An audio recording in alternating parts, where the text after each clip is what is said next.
भारत का एक ऐसा योद्धा जिसे भगवान श्री कृष्ण ने ऐसा श्राप दिया कि वह कभी मर नहीं सकता। कहते हैं आज भी वह जंगल में भटकता है। लोगों ने उसे देखने का दावा भी किया है। क्या सच में अश्वत्थामा आज भी जिंदा है?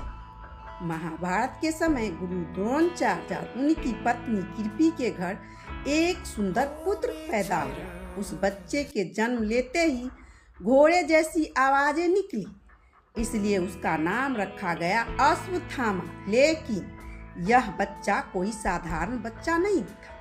कहा जाता है कि उसके माथे पर जन्म से ही दिव्य मणि थी। उस मणि के कारण उसे भूख, प्यास, बीमारी और किसी भी दैत्य से डर नहीं लगता था। अश्वत्थामा भगवान शिव का अंश माना जाता था। उसकी शक्ति इतनी भयानक थी कि वह बड़े बड़े योद्धाओं उससे डरते थे। गुरु द्रोणाचार्य बहुत महान योद्धा थे, लेकिन बेहद गरीब थे। एक दिन छोटे अश्वत्थामा ने देखा कि दूसरे बच्चे दूध पी रहे। वह भी दूध पीना चाहता था, लेकिन घर में दूध नहीं था। कृपि ने आटे को पानी में घोलकर उसे दूध बताकर पिला दिया। छोटे अश्वत्थामा ने खुशी से उसे पी लिया। जब द्रोणाचार्य ने यह देखा तो उसकी आंखों में आंसू आ गए। उन्हें लगा कि गरीबी ने उनके बेटे का बचपन छीन लिया है। इसी अपमान और दर्द से द्रोणाचार्य को हस्तिनापुर जाने पर मजबूर कर दिया। हस्तिनापुर पहुंचने के बाद द्रोणाचार्य राजगुरु बन गए। अर्जुन उनका सबसे प्रिय शिष्य था, लेकिन अश्वत्थामा हमेशा दुर्योधन के करीब रहा। दुर्योधन उसे अपना सबसे बड़ा मित्र मानता था। कौरव और पांडव दोनों जानते थे कि अगर अश्वत्थामा पूरी शक्ति से लड़ जाए तो युद्ध का परिणाम बदल सकता है। कुरुक्षेत्र का युद्ध शुरू हुआ। अश्वत्थामा ने कई भयानक योद्धाओं को अकेले हरा दिया, लेकिन फिर आया वह दिन जिसने सब कुछ बदल दिया। फिर युधिष्ठिर ने द्रोणाचार्य से कहा अश्वत्थामा मारा गया। फिर धीरे से बोले उन्होंने आगे कहा, लेकिन हाथी द्रोणाचार्य ने केवल पहली बात सुनी। उन्हें लगा उनका बेटा अश्वत्थामा मर गया है।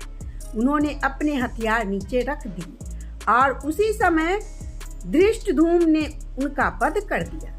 जब अश्वत्थामा को अपने पिता की मौत की सच पता चला तो उसका क्रोध पूरी धरती के लिए विनाश बन गया। उस रात अश्वत्थामा ने बदला लेने की कसम खाई। वह कौरव के बचे हुए योद्धाओं के साथ पांडव शिविर पहुंचा। सब सो रहे थे। अश्वत्थामा ने सोते हुए द्रौपदी के 5 पुत्र की हत्या कर दिया। उसे लगा कि उसने पांडवों को मार दिया। पूरा शिविर खून से भर गया। सुबह जब द्रौपदी ने अपने बेटों की लाश देखी तो पूरी महाभारत कांप उठा। जब पांडव को यह पता चला तो उन्होंने अश्वत्थामा को पकड़ लिया। क्रोध में अश्वत्थामा ने ब्रह्मास्त्र छोड़ दिया। अर्जुन ने भी ब्रह्मास्त्र चलाया। दोनों अस्त्र पूरी दुनिया को नष्ट कर सकते थे। तब महर्षि व्यास आए और दोनों से ब्रह्मास्त्र वापस लेने को कहा। अर्जुन ने अपना ब्रह्मास्त्र वापस ले लिया, लेकिन अश्वत्थामा ऐसा नहीं कर पाया। तब उन्होंने अपना ब्रह्मास्त्र अभिमन्यु की पत्नी उत्तरा के गर्भ की ओर मोड़ दिया। ताकि पांडवों का वंश खत्म हो जाए। भगवान श्री कृष्ण ने गर्भ में पल रहे बच्चे परीक्षित को बचा लिया। इसके बाद कृष्ण भगवान ने अश्वत्थामा को भयानक श्राप दिया। तू हजारों वर्ष तक इस धरती पर अकेला भटकेगा। तेरे शरीर से खून और पीप बहते रहेंगे। कोई तुझे अपनाएगा नहीं, यहाँ तक कि तुझसे मृत्यु भी कोसों दूर भागेगी। फिर श्री कृष्ण ने उसके माथे से दिव्य मणि निकाल ली। अश्वत्थामा दर्द से चीख उठा और उस दिन से वह अमर हो गया। धरती पर भटकने लगा। भारत में कई लोगों को दावा करते हैं कि उन्हें अश्वत्थामा को देखा है।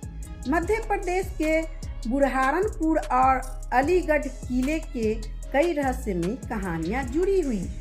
कहा जाता है कि वहाँ एक लंबा घायल आदमी रात में शिव मंदिर में पूजा करने आता है। कुछ लोगों का कहना है कि उसके माथे पर गहरा घाव होता है जिससे खून बहता रहता है। हालांकि इसका कोई वैज्ञानिक प्रमाण नहीं, लेकिन यह रहस्य आज भी लोगों को डराता है और आकर्षित करता है। क्या सच में अश्वत्थामा आज भी जिंदा है या यह केवल एक कहानी है? फैसला आप कर सकते हैं। आपको महाभारत के ऐसे रहस्य में पसंद है तो चैनल को सब्सक्राइब जरूर करें। अगली वीडियो में मैं बताऊंगी कर्ण को आखिर क्यों मिला था इतना दर्दनाक श्राप। जय हिंद, जय भारत।